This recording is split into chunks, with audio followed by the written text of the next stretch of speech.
ابو ہریرہ رضی اللہ تعالیٰ عنہ کہتے ہیں کہ نبی کریم صلی اللہ علیہ وسلم نے فرمایا،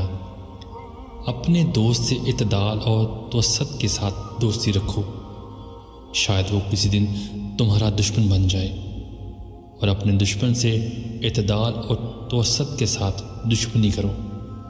شاید وہ کسی دن تمہارا دوست بن جائے۔ نبی کریم صلی اللہ علیہ وسلم نے فرمایا کہ نیک اور برے دوست کی مثال مشک ساتھ رکھنے والے اور بٹی دھونکنے والے کی سی ہے۔ جس کے پاس مشک ہے وہ اس میں سے تمہیں کچھ تحفے کے طور پر دے گا، یا تم اس سے خریدو گے،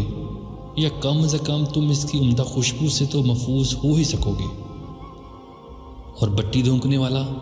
یا تمہارے کپڑے بٹی کی آگ سے جلا دے گا،